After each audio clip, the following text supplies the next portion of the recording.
brought to you by Silver Pumps. Top quality और consistent performance के लिए सिर्फ सिल्वर पंप्स, नाम याद रखना। बजरंग पूनिया पहलवान हमारे साथ मौजूद है। शंकराचार्य जो गौ माता को राष्ट्र का दर्जा दिलाने के लिए लगातार देश भर का दौरा कर रहे हैं, तो आज बजरंग पूनिया के आवास पर पहुंच रहे हैं। पहलवान जी, आज शंकराचार्य जी आपके आवास पर पहुंच रहे, पूरे देश में घूम रहे हैं। उन्होंने दिल्ली में परमिशन मांगी थी, रामलीला ग्राउंड में, वो परमिशन भी उनको नहीं मिली है। क्या कहना चाहोगे? क्योंकि बीजेपी कहती थी कि गाय माता को लेकर पहले जब सरकार नहीं बनी थी 2014 में, गाय माता का नाम लेती थी, अब गोवंश सड़कों पर घूमता दिखाई दे रहा है। देखो, सबसे पहले तो मैं अपने आप को भाग्यशाली मानता हूँ कि शंकराचार्य के चरण हमारे द्वार पे आ रहे हैं, और जो हम अपनी तरफ से उनकी सेवा में जो भी कर सकते हैं हम अपनी तरफ से करेंगे।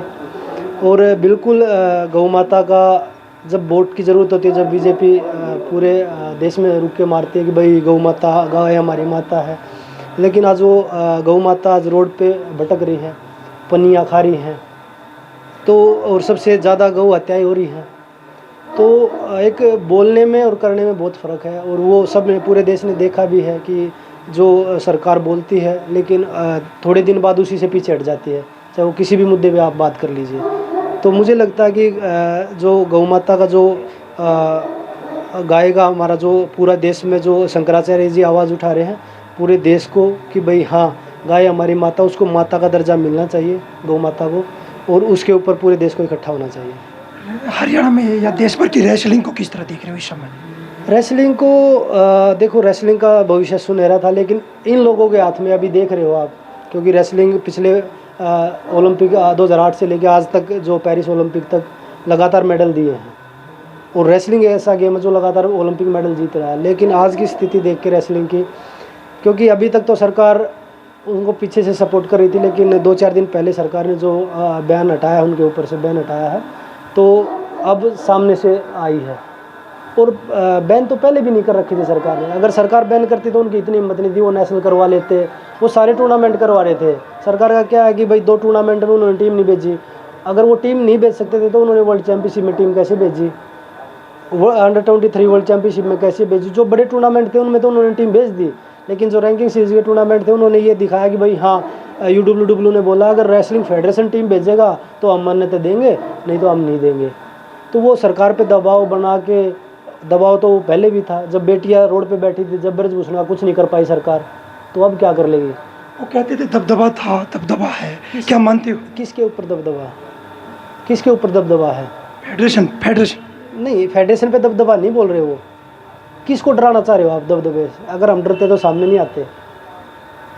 तो दबदबा बच्चों को डरा के, आप किस चीज़ का दबदबा? आप वहाँ पे इसलिए बैठे हो कि आप बच्चों की सेवा करो, बच्चों को जो सपोर्ट करो कि भाई आपको इस चीज़ की ज़रूरत है, ट्रेनिंग में आपको फिजियो की ज़रूरत है, कोच की ज़रूरत है, आपको जिम की ज़रूरत है, या आपको बाहर ट्रेनिंग की ज़रूरत है, वो मुहैया कराने के लिए आप वहाँ पे बैठे हो, दबदबा बनाने के लिए नहीं। उस दबदबे के लिए ही आवाज़ उठाई थी, जो लड़कियों के साथ शोषण हो रहा था उसके खिलाफ आवाज़ उठाई थी, और उसकी आवाज़ आज भी कोर्ट में चल रही है।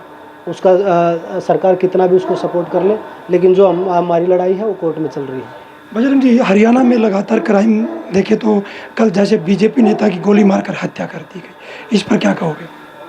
मुझे लगता है कि बीजेपी की IT सेल से पूछना चाहिए कि वो क्या बोलेंगे। बीजेपी की सरकार है, क्योंकि हरियाणा में आज पूरे देश में क्राइम में 1 नंबर पे हरियाणा, बेरोज़गारी में भी 1 नंबर पे, भ्रष्टाचार में भी 1 नंबर पे है। लेकिन हरियाणा सरकार के जो हमारे मुख्यमंत्री जी हैं, चाहे कोई भी मंत्री जी लगा लीजिए, बड़े बड़े वादे करते हैं। पीछे एक महिला कांग्रेस नेत्री की हत्या हुई थी, आज एक बीजेपी लीडर की कल आप बता रहे हो कि हत्या हुई है। तो हरियाणा में कानून व्यवस्था नाम की तो कोई चीज़ ही नहीं लग रही। पिछले 10-11 साल से जो हरियाणा 1 नंबर पे क्राइम पे जा रहा है, तो अगर व्यवस्था अच्छी होती तो मुझे नहीं लगता कि ऐसी स्थिति हमें देखने को मिलती। विधानसभा में बीजेपी के 2 नेता आपसी टकराव में बातें बोलते हैं, उस पर क्या प्रतिक्रिया? कौन से चुनाव में? सॉरी, मैं विधानसभा में बीजेपी के 2 नेता अरविंद शर्मा और रामकुमार गौतम के बयान को क्या किस तरह? देखो, ऐसी भाषा शोभा नहीं देती, और बड़े लीडर हैं और आपकी उम्र भी बहुत है, तो आपको ऐसी भाषा नहीं बोलनी चाहिए। और विधानसभा हमारा मंदिर है, सबसे बड़ी पंचायत हरियाणा की, कि भाई वहाँ पे बैठ के हम निर्णय लेते हैं। तो मुझे लगता है कि ऐसी भाषा नहीं बोलनी चाहिए। आप जनता के चुने हुए लोग हैं, आपको जनता ने इसलिए बिठाया था कि आप जनता के काम करें, आपको इसलिए नहीं बिठाया कि आप ऐसी भाषा का प्रयोग करें। तो मुझे लगता है कि आपको भाषा सोच समझ के और जनता के जो हित के फैसले हैं, जो जनता के काम हो, उनके ऊपर चर्चा करनी चाहिए, ना कि ऐसी बातों पे आपको चर्चा करनी चाहिए। कांग्रेस हरियाणा में अपना संगठन भी नहीं बना पा रही है, प्रतिपक्ष नेता भी नहीं चुन पा रही है, उसको किस तरह? अभी जो हमारे जो लीडर ऊपर बैठे हैं, आला कमान है, वो इस चीज़ पे काम कर रही है और बहुत जल्द आपको ये चीज़ें देखने को लगातार मिलेंगी। राहुल गांधी से मिल रहे हो, क्या चर्चा होती है इस बात को लेकर कि हरियाणा में संगठन की या अध्यक्ष पद को लेकर बदलाव की जो बात चलती थी? पहले ये बताओ, आपको ये कौन बोल रहा है कि मैं हर रोज़ राहुल गांधी से मिल रहा हूँ? ठीक है, बहुत जल्द आपको ये चीज़ें देखने को मिलेंगी। हरियाणा में संगठन भी होगा और पार्टी मजबूती के साथ आगे बढ़ेगी। किसान लगातार आंदोलन करे, 2 बार की मुलाकात हुई है सरकार से, पर अभी तक समाधान नहीं हुआ। समाधान तो किसान तो पिछले 3-4 साल 5 साल से संघर्ष कर रहे हैं। पहले 13-14 महीने यहाँ दिल्ली बॉर्डर पे बैठ के गए, आज 13-14 महीने से शंभू बॉर्डर और खनौरी बॉर्डर पे बैठे हैं। तो किसानों की बात तो सब करते हैं, गौ माता की बात तो सब करते हैं बीजेपी में, लेकिन उनके ऊपर कोई अमल नहीं करता। और वादा करके मुकरना ये बीजेपी की कोई नई बात नहीं, वो हमेशा ऐसा ही करते हैं। देखिए, हमारे साथ बजरंग पुनिया थे, उनका कहना है कि किसान और गाय माता की बातें सब करते हैं पर उन पर अमल कोई नहीं करता।